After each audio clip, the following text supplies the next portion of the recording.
ایک بات سناؤں ایک ولی کی.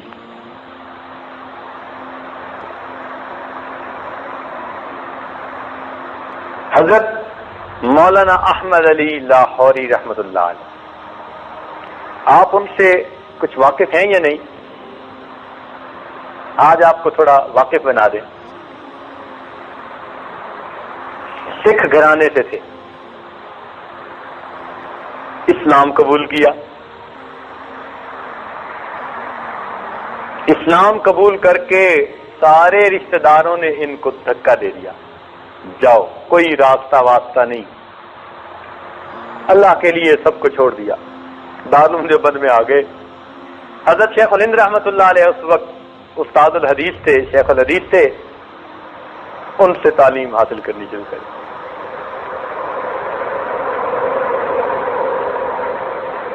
اب پیچھے کوئی سپورٹ کرنے والا ہے ہی نہیں، بس مدرسے میں رہتے ہیں، جو مدرسے میں کھانا ملتا ہے بس اسی پہ گزارا ہے.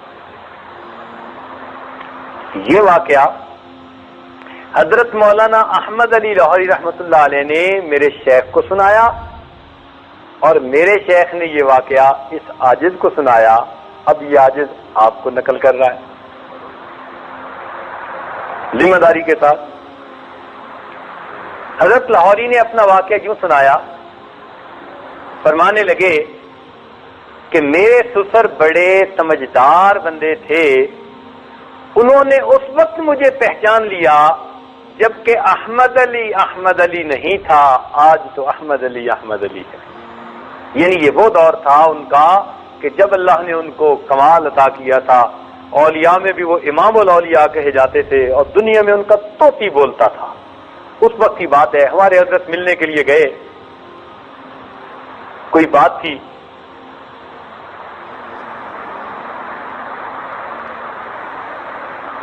ہمارے حضرت تبلیغ کا کام کرتے تھے، سلسلے کا. اور جب سلسلے کا کام کرے بندہ تو گھر کے اخراجات کا کیا بنے؟ اللہ توکل. تو گھر میں تنگی رہتی تھی، کئی مرتبہ قرض سے گزارا ہوتا تھا. تو ایک مرتبہ کافی قرض چڑھ گیا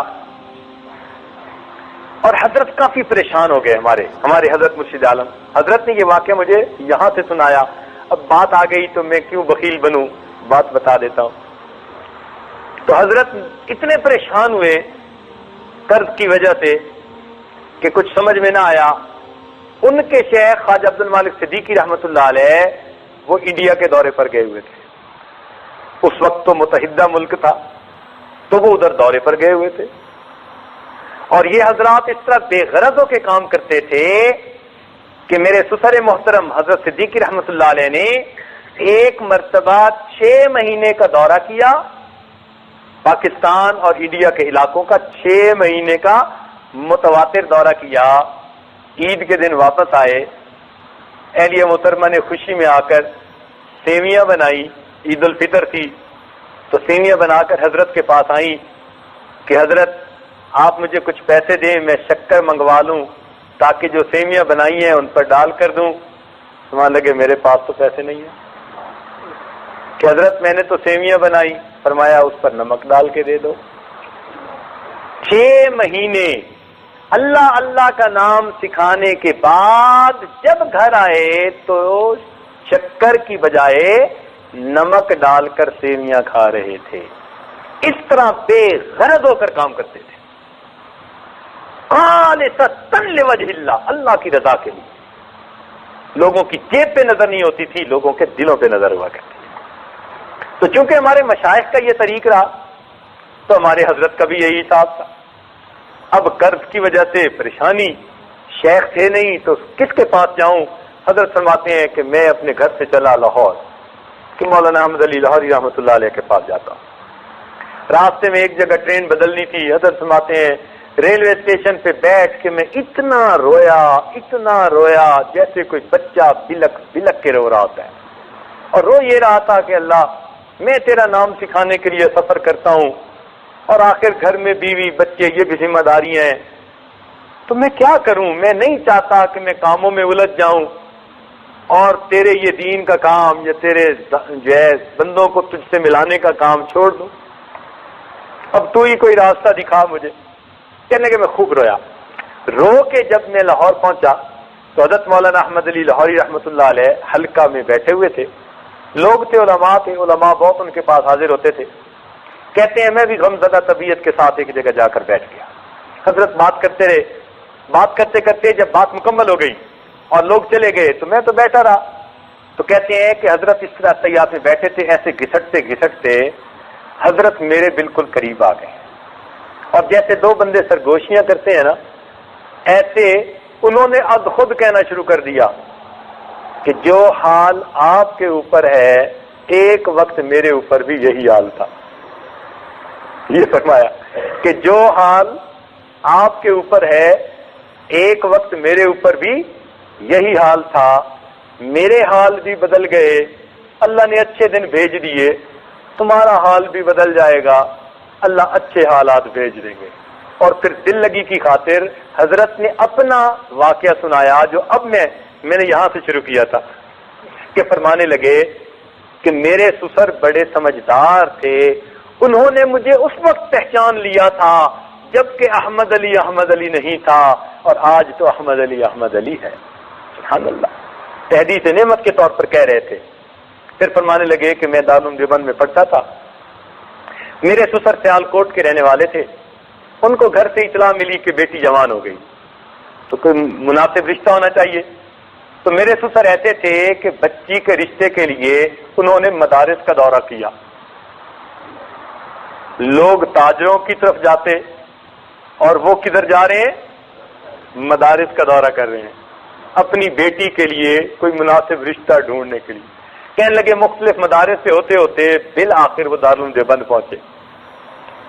اب حضرت شیخ الہند رحمۃ اللہ سے ملاقات ہوئی، وہ بھی بڑے بھاری عالم تھے، تو شیخ الہند رحمۃ اللہ نے ان کا بڑا اکرام کیا۔ فرماتے انہوں نے ہماری ساری کلاس کو دیکھا اور مجھ پر آ کر ان کی نظر ٹک گئی۔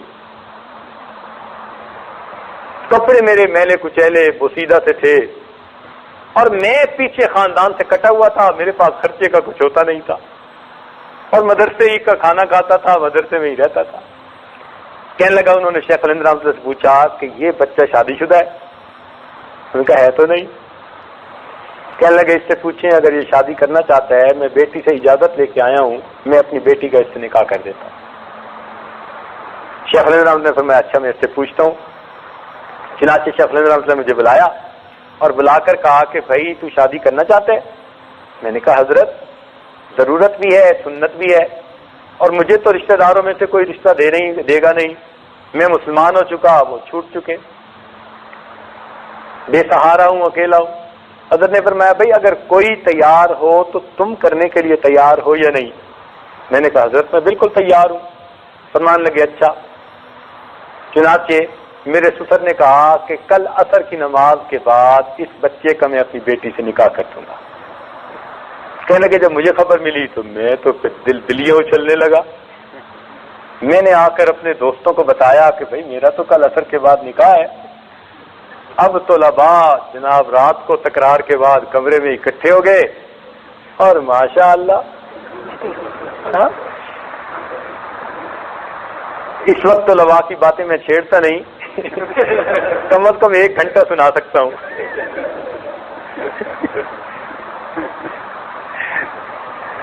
بہرحال قصہ کو تھا کہ ایک طالب علم نے کہا کہ دیکھو کل عصر کے بعد تمہارا نکاح ہے، اور کپڑے تمہارے سارے جو ہے نا بوسیدہ میلے سے ہیں، تو یہ نہ کپڑے پہننا، اچھے نئے والے پہن کے آنا۔ میں نے کہا بھی میرے پاس تو ہے یہ جوڑا۔ اس نے کہا یار تم کسی سے مستعار لے لو، ادھار مانگ لو، کسی سے دھلا ہوا کوئی نیا جوڑا پہن کے بیٹھو۔ میں نے کہا یار میری طبیعت نہیں چاہتی، یعنی عزت نفس گوارا نہیں نہ کرتی کہ بھئی میں مانگ کے پہنوں۔ میں نے کہا بھئی میں نے نہیں مانگنا کسی سے، آگے وہ بھی منطقی ہوتے ہیں ماشاء اللہ۔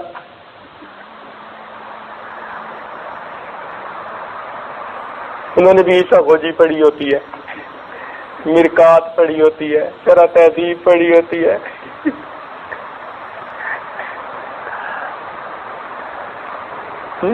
حمداللہ سلم۔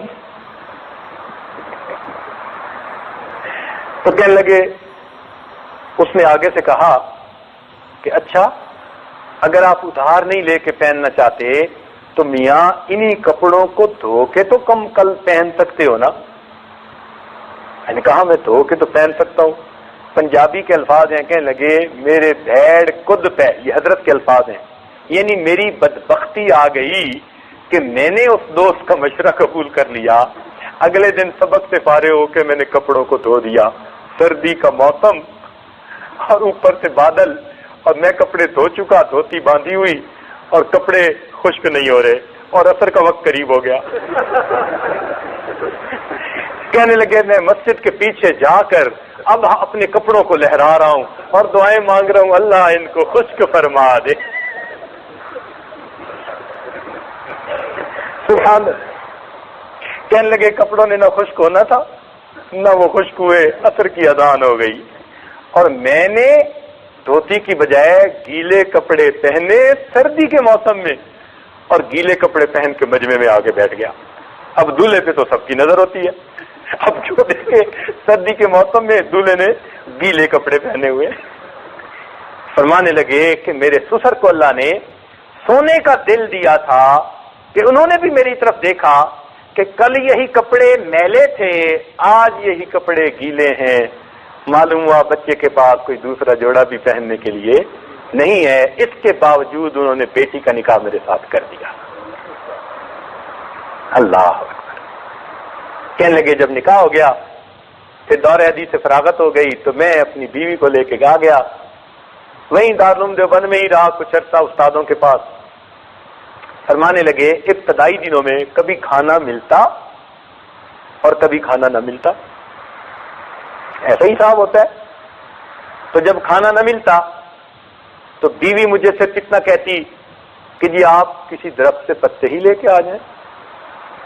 تو میں درخت کے پتے لاتا, میں بھی کھاتا, میری بیوی بھی کھاتی, اور پانی پی کر اللہ کا شکر ادا کر دیتی. ابتدائی دنوں میں شادی کے, یعنی ابھی بیوی دلہن تھی. ایک مہینے کے اندر اندر کی باتیں. کہنے لگے میری بیوی نے میرے ساتھ اتنا تکلیف کا وقت گزارا, لیکن اس نے میری زندگی کو دیکھا, اس نے نیکی تقوی کو دیکھا, تو اس کا دل مطمئن تھا کہ میرا خاوند نیک متقی پرہیزگار انسان ہے, میری زندگی اچھی گزرے گی. چنانچہ ایک مہینہ اس طرح کھانے کو روٹی بھی نہیں ملتی. فاقوں کے بعد جب وہ اپنے گھر گئی تو اس کی ماں نے پوچھا بیٹی تو نے اپنے نئے گھر کو کیسے پایا؟ تو میری بیوی اتنی تقیہ نقیہ پاک صاف نیک لڑکی تھی, اپنی ماں کو کہنے لگی اماں میں تو سنتی تھی مر کر جنت جائیں گے, اور میں تو جیتی جاگتی جنت میں پہنچ گئی. میری بیوی نے یہ جواب دیا کہ اماں میں تو سمجھتی تھی مر کر جنت میں جائیں گے, اور اماں میں تو جیتی جاگتی جنت میں پہنچ گئی. سبحان اللہ. کہنے لگے اللہ نے ایسی صابرہ اور شاکرہ بیوی دی, لیکن پھر اللہ نے وقت کے ساتھ ساتھ میرے حالات بھی بدلے. فرمانے لگے آج اللہ نے وہ مقام دیا کہ سرگودا کا علاقہ جس میں بڑے بڑے ذمہ دار 200 مربع 300 مربع سینکڑوں ہزاروں ایکڑ زمینوں والے بڑے بڑے, کہنے لگے آج اللہ نے وہ اس فقیر کو مقام دیا کہ ان ذمہ داروں کی بیویاں میرے گھر میں آ کے برکت کے لیے جھاڑو دیتی ہیں. ان ذمہ داروں کی بیویاں میرے گھر میں آ کر برکت کے لیے جھاڑو دیتی ہیں, اور میرے کھانے کے لیے طائف سے پھل آیا کرتے ہیں.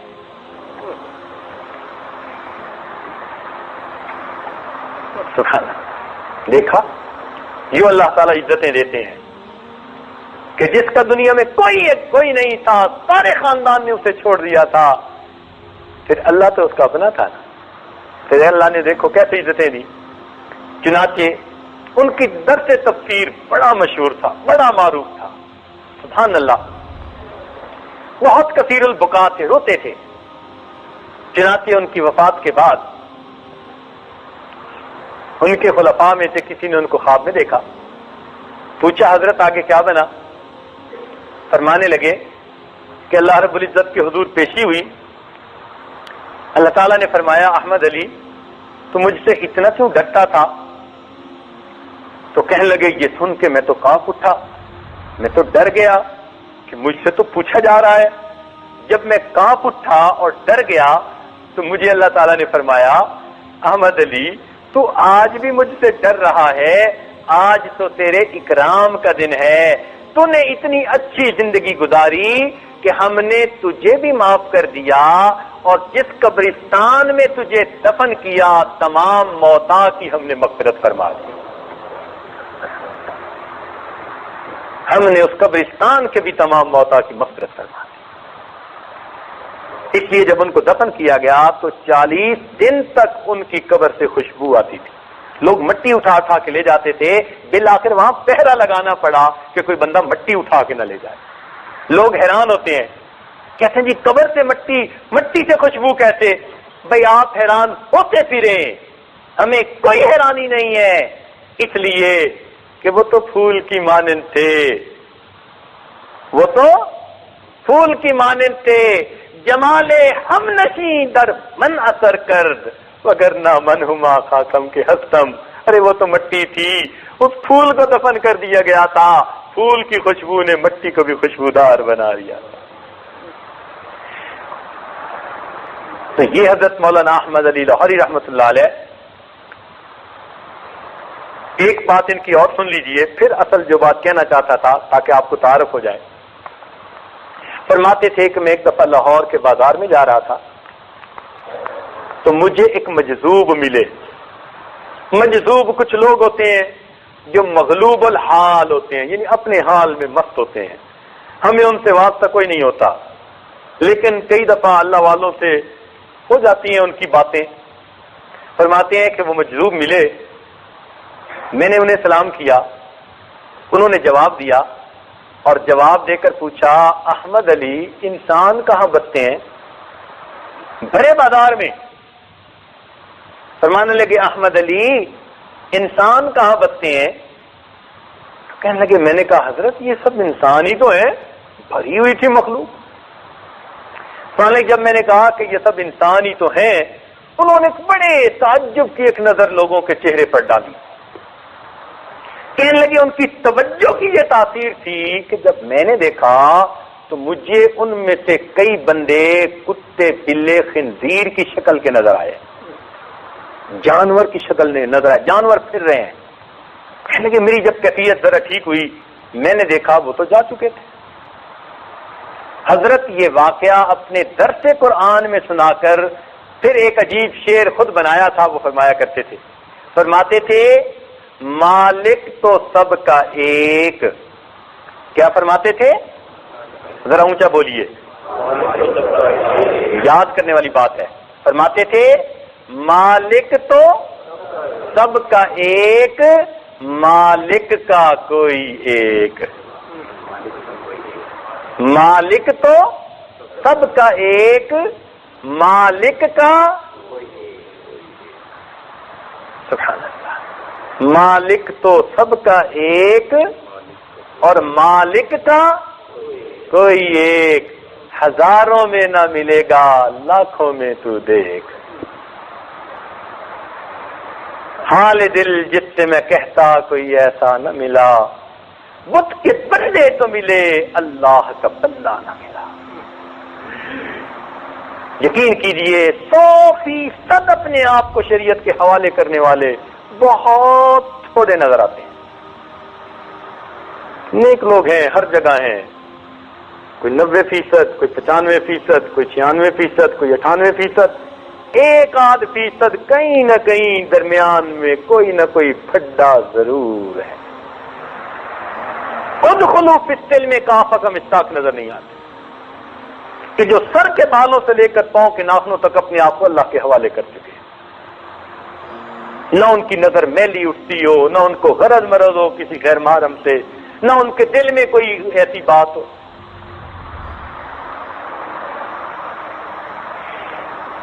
نیک لوگ بھی 98-99% کے اوپر آ کر رکے ہوئے ہیں۔ شیطان نے کہیں نہ کہیں ان کو اپنے وہ جو فش کرتے ہوئے لگاتے ہیں نا کنڈی، وہ شیطان نے کہیں نہ کہیں کوئی کنڈی پھنسائی ہوئی ہے۔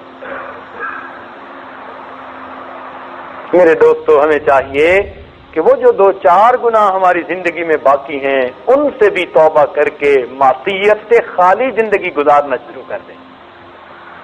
حسرت ہے اس مسافر مضطر کے حال پر جو تھک کے رہ گیا ہو منزل کے سامنے۔